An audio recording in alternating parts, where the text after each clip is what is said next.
Indenrigslufthavnen er et trafikalt knudepunkt, som danskerne benytter til at rejse fra landsdel til landsdel. I Indenrigs møder vi hver gang lufthavnens travle personale og rejsende danskere, kendte som ukendte. Hold nu kæft, hør lige på mig en gang, for fanden.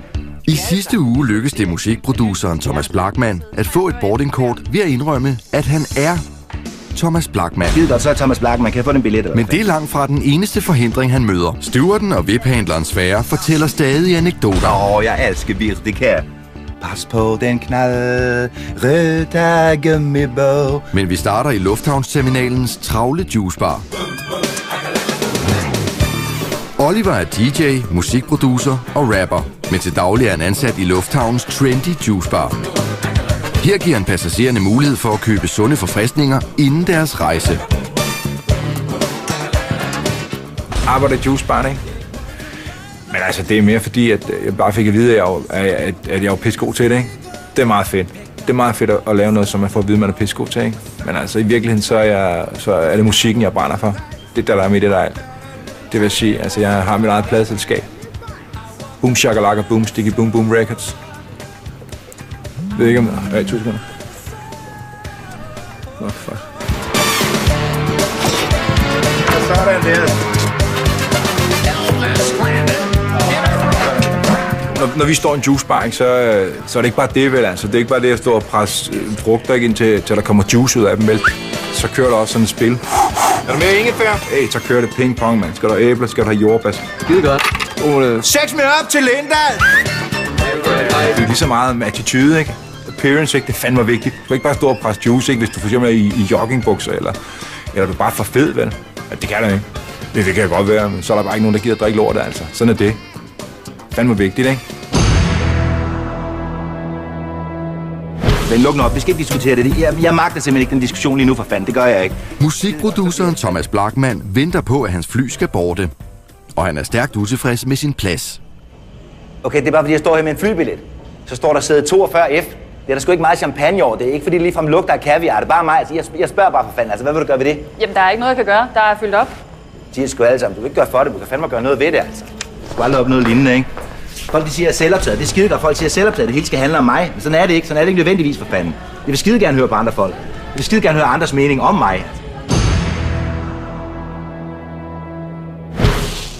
Morten Olsen er på vej til Bruxelles, efter at have medvirket i en reklamefilm for de høreapparater, han også selv benytter.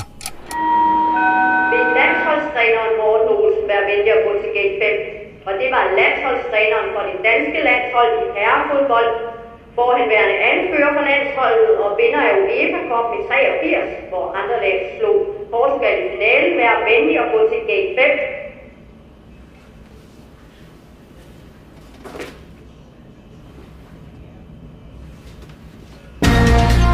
Stewarden Sverre er ved at gøre sig de sidste forberedelser, inden flyet afgår mod Aalborg. På dette flyg har vi Pelle Venegård med. Han er en helt underbar kille, skulle jeg säga.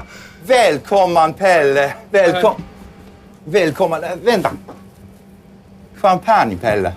Du får sitta här. Nej, ja just här. Ja. Jag stannar nu. Jag har varit vaken hela natten. Jag har googlat honom. Pelle Venegård. Skulle veta allt om honom, ja? Så han är trög i mina händer. Dennis Römmedal! Nej! Champagne. Pelle Venegård. Och Dennis Römmedal. Självklart. Underbart. Choklad. Nej. Säg ingen.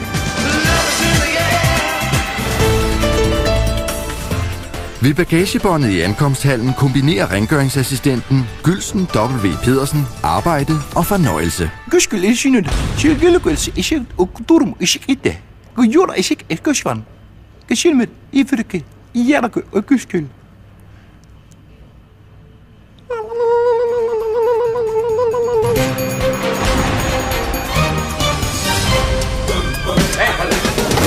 Juiceren Oliver lægger både krop og sjæl i sit arbejde. Prøv at mærke, mand. Sådan der. Træner du meget? Ja, kæft, hvad fanden tror du? Man tror, der kommer ingenting, man. Prøv at se der sidder den bare. Sixpack. Når man træner så meget, ikke? Så tænker man, noget du gør for dig selv er for din egen skyld, men ja, det er også lidt for kundernes skyld, ikke? Sixpack. Godt sige min mave, ikke? Den skal simpelthen bare være så cut, ikke? Så hvis min t-shirt den lige pludselig falder af ved juice, heller ikke, så går alle bare, way, bananas, ikke? Så bliver det bare fedt, ikke? Det skal være en oplevelse for dem. Står så i telefonnummer der. Spring! Ej, hvor er du stærk. Hvor kommer juicen egentlig fra? Hvor juicen kommer fra? Ja. Okay, det er faktisk et af de spørgsmål, jeg får stillet allerflest gange, ikke? Hvordan får I juicen ind i frugten? Og da jeg lige blev ansat, der var der også noget, jeg wonderede helt vildt meget over. Jeg tænkte, hvad fanden sker der der? Men der kan jeg så fortælle, også fordi jeg er gået på akademiet, ikke? At juicen, den er allerede i frugten i forvejen. Så skal den bare presses, til den kommer ud, ikke? Det virker sindssygt. Det virker fuldstændig sindssygt, men det er fandme så simpelt, altså.